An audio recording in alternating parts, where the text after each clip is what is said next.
To the WanderLearn Show. I'm your host, Tapon. In this episode, I will be featuring Johnny Ward. It's going to be a series of interviews that I did in Mauritania.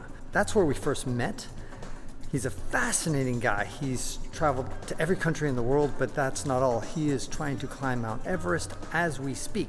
So in April 2023, he's starting his climb, and by the end of May 2023, he should be ending his climb. Right now, he is just doing some practice climbs as we speak. I'm going to be giving out weekly updates on his progress up Mount Everest. And after those updates, we're going to feature some of the footage that we shot in Mauritania, some of that interviews. In this particular episode, he's going to be talking about rowing across the Atlantic Ocean with three other guys that he had never really met before. He had never been on a rowboat before, and this was his adventure. So this is a funny interview. It's a great interview of somebody who just closes his eyes and just dives. And that's kind of what he's doing on Everest. I mean, he has climbed some big mountains before, but Everest, it's another beast. Now, first of all, what's the longest distance you've ever rowed? Rowed in a rowing boat. Yeah. 5,000 kilometers, 3,000 miles. Damn. Yeah. So where were you going? So that was well, it's not just a case of what's the longest I've ever rowed. That's the only row I've ever done. I've never been in a rowboat before that, or after it, actually. What the fuck were you thinking?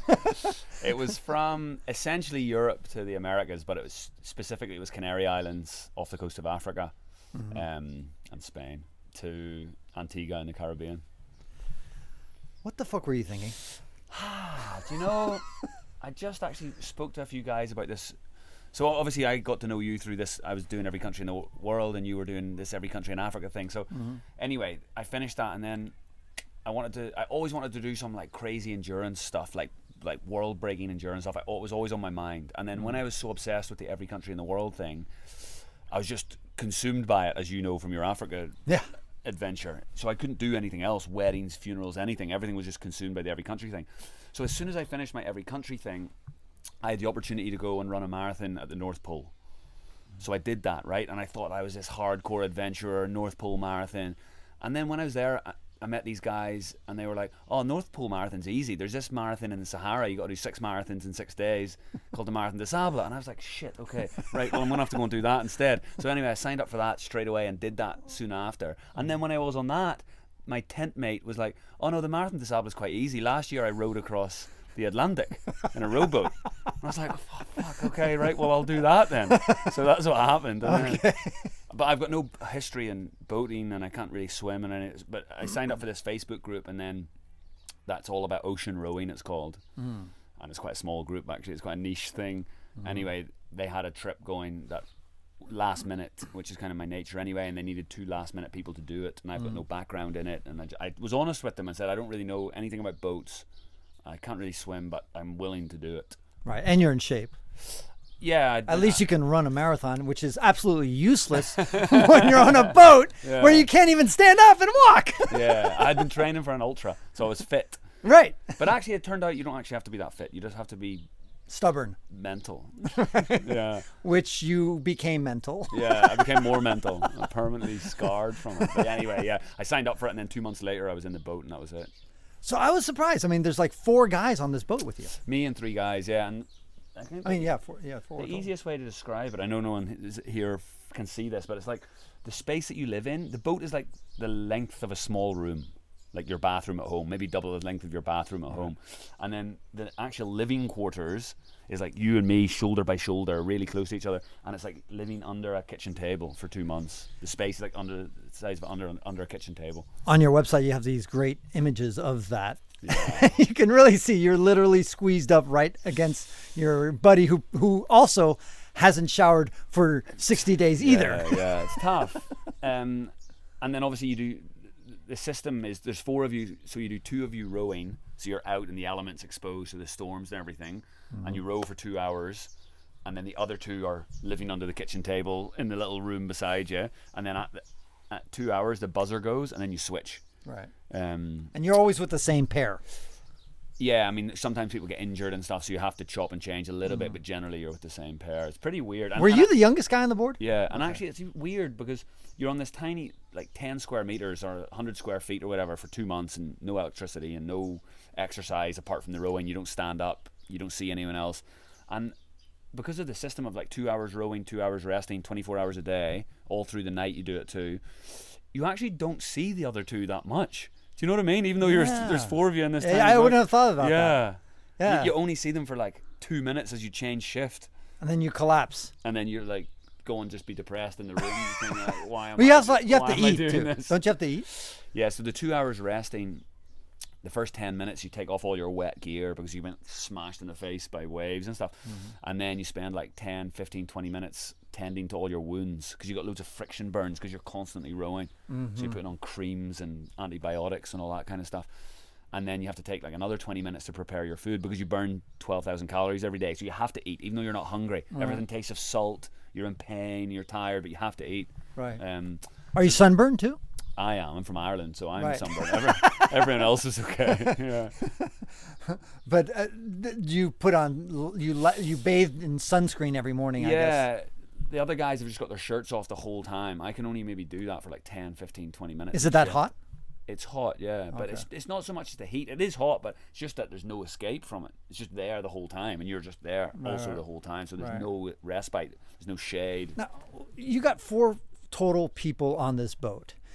And now I know this one guy, Ray Jardine is his name, and he rowed solo across. And of course, many other people have done it. Yeah. But I was like surprised, like, why would you want to go with 4?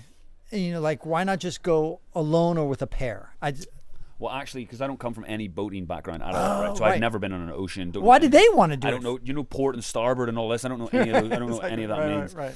So you needed somebody with experience to be with, obviously. And I don't know what way's north or south. Right. So I know which direction do you even point the boat. Exactly. And also, I kind of thought like it's scary. Like if you've been in a sailing background or a rowing background, right, you're the comfortable. ocean is kind of part of you, right? But I don't come from that, so I find the ocean scary. Right. So it's nice to have someone who knew what they were doing. Actually, now I finished it, and it was kind of a brutal experience. I thought that doing it with 4 would be easier, safer, or whatever. But now I know actually doing it solo is easier because you can escape from it kind of, even if it's in your own mind. Whereas when there's 4 of you and you're like touching each other for a whole 2 months, no escape, you can never escape it, not even for a split second. But then you have psychological impacts. I mean, a lot of people, it's like solitary confinement, and so there's that thing that maybe you would suffer. Some people would suffer. Some people really can't handle solitude. I think solitary confinement for that like 50, 60 days is actually easier than being stuck in a tiny space with 4 people, though. I guess that's just a personal choice. The only way you could ever get me to do it again would be to do it solo.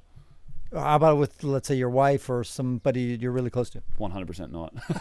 Well, my buddy I might, but my wife certainly not. Is your wife listening to this?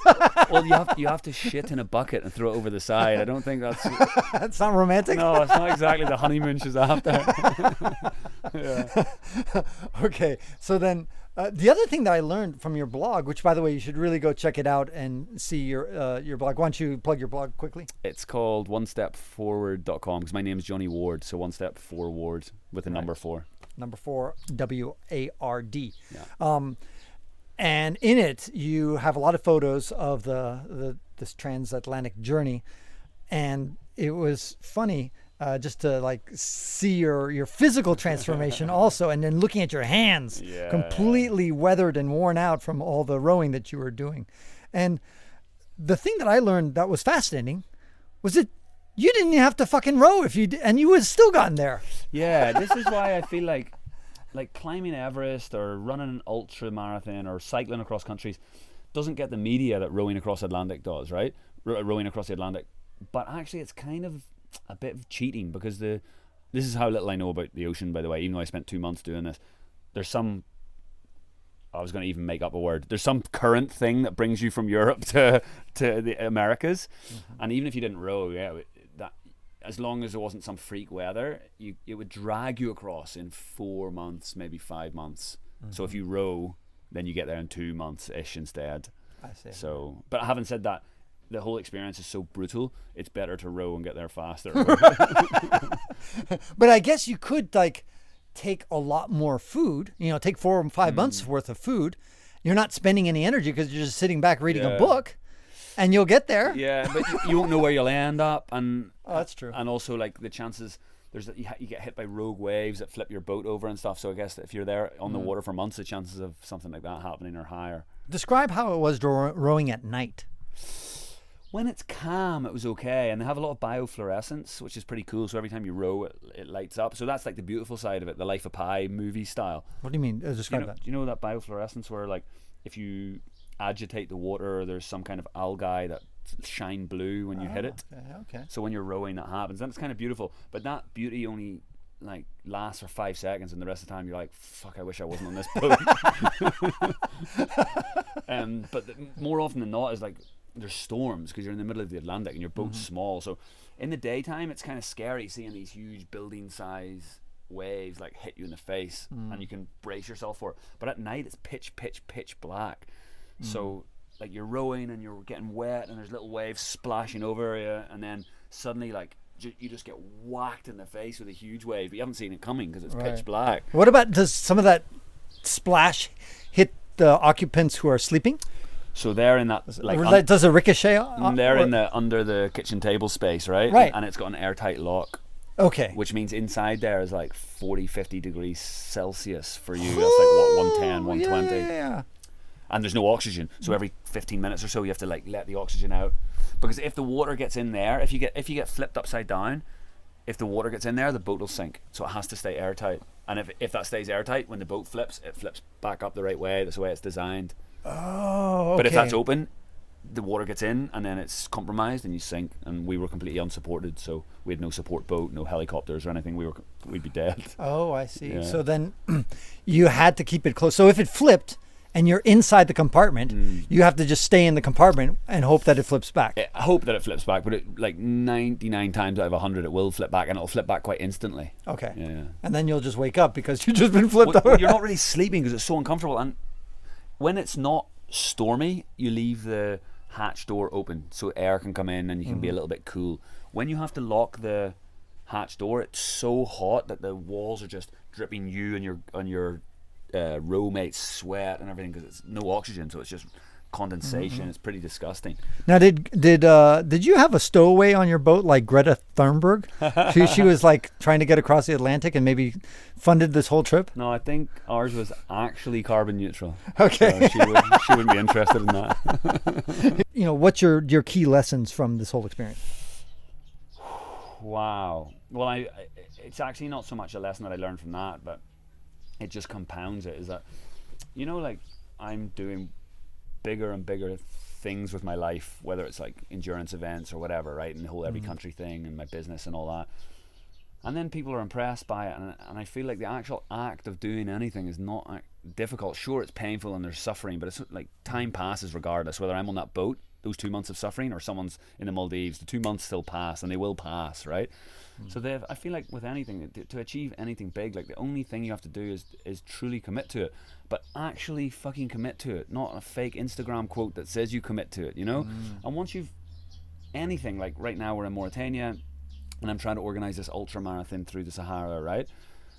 And now I feel like I've emotionally committed to organizing that, so I will now do that, right? Because I've committed to it. So then, if and when hopefully it becomes a big success and we've got hundreds of runners running through the Sahara in Mauritania, people are like, wow, it's amazing that you created this. I'm like, actual creating it is not that difficult. Organizing the cars and the doctors and the nurses, it's tough, sure, but the difficult thing was truly committing to it. And then once I've made that commitment, everything else falls in place. Maybe for you though, because you're one of these types of people that once you commit, you follow through. Yeah, that's what I'm saying. But some people are not like that. I mean, some people, they commit and then they say, fuck it, it's too much work, and then they give up. But you just have the character and the strength of character that once you commit. So for you, it's like, that once you commit, you're in. Exactly. And there's no way, but that's your character, I'm saying. That's your values, that's the way you are wired. And not everybody's wired the same way. I think some people, when they say they commit, I mean, fuck, look at marriage. I mean, people commit, everybody commits, and then, half of them divorce. I mean, so committing is like, for some people, it's easier to commit, and the hard thing is executing. For you, the hard thing is committing, And the easy thing is executing. Well, I think at the risk of getting into pedantics, I'd say no, because people who commit and quit haven't committed, have they, by definition? I see what you mean. Okay, fair enough. I understand your point. Okay, fair enough. Okay. And we have it easy in the West. Right. Everyone has it easy. Free healthcare, free education. People are looking for problems. Like, right. We've never had more opportunities to do everything in our life. If you've got an internet connection, if you're lucky enough to be listening to this, if you speak English, if you've got a passport that allows you to go visit the countries, there's nothing stopping you. I know everyone wants to feel like a victim, but there's nothing stopping us. Every opportunity to do anything we want. So right. if we commit to anything, truly commit to it, though, you know? Right. And David Goggins is a big endurance guy, and I don't really look up to a lot of people because I feel there's not much sincerity in the celebrity world. People are full of shit and they say whatever popular thing that'll gain traction is, right? But there's a guy who does all this hardcore stuff called David Goggins, and I really love him. And he created this concept, or at least vocalized this concept of a cookie jar, right?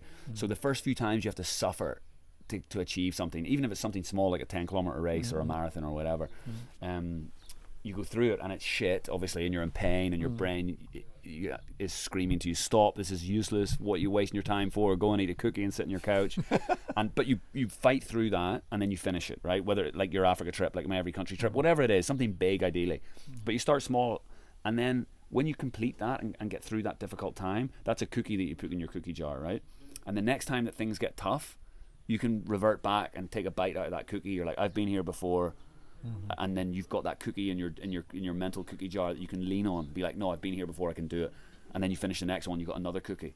And then before no, you've got 10, 20 cookies. And that's how anyone achieves anything. Like, now I feel like I've got lots of cookies from the stuff that I've done, so I can go even bigger. And when times get tough, because I still want to quit, I still have the things in my mind saying, oh, it's too big, it's too scary, there's a lot of risk, what if people get hurt, what if you lose all your money? But I've got so many cookies in the jar that I've earned that I can lean into those cookies and bite them and be like, oh no, I can do this, let's do it. So I've committed to it. Johnny, when have you ever quit? Like, there's got to be times when you've just... Do you know, I was climbing this mountain in Aconcagua, the highest mountain in South America, right? A few years ago. And it's about 22,000 feet or 7,000 meters? No, it's not 7,000. Yeah, is it 7,000. Yeah, 6,980 or something. Yeah. So like 24,000 or whatever. And there was a weather warning, and we were in the expedition, it was like 3 weeks or something, and we were at high camp, and which is around 6,000 feet. I mean, maybe 5.5, so like 16, 17,000 feet. And there was big storms coming. We could see from our weather routers that there was big storms coming, and the mountain got evacuated, right? Which is fine, okay, whatever. And it was going to be bad weather for 3-4 weeks, and everyone got evacuated off the mountain. And I'd been training, and I'd spent a lot of money, and we left. And I knew of this two Russians that stayed there through those 3 weeks, and they stayed hunkered down in their little shitty base camp tent. And I was back in Thailand where I live, and I had to go back the following year, go through the whole process again. Thankfully I managed to get up the mountain, but those hardcore Russians, they stayed there, and they got to the top during that season. They sought out the whole shitty weather, and that eats me alive that I didn't stay with them. So there. Well, you're not fucking Russian. True. True. Those guys are built for cold. Yeah. And hardship. In hardship, and struggle. I mean, for God's sakes, there's a reason why they beat the Nazis in Stalingrad in the winter. It's not such a good time to be promoting Russian values, though, is it? Oh, right. God. Fair enough. And that ends this episode of the WanderLearn podcast, where we explore travel, technology, and transformation. If you'd like to see the show notes with links to what we've talked about, go to wanderlearn.com and click on this episode. If you'd like to connect with me, just remember Tapon. That's my first initial and my last name. Tapon is always my social media username. My website is ftapon.com. Do you want to leave me an anonymous voicemail where you can make a comment or ask a question? Then go to speakpipe.com/ftapon. Furthermore, if you'd like to get rewarded for supporting my projects, then go to patreon.com/ftapon. That's where you can pick up some remarkable rewards for as little as $2 a month. Now, 5 quick favors. Number 1, subscribe to the WanderLearn podcast. 2, download it. 3, share it. 4, review it. And 5, sign up for my newsletter at wanderlearn.com. Our theme music was composed by Eric Stratman. This is Francis Tapon, encouraging you to wander and learn.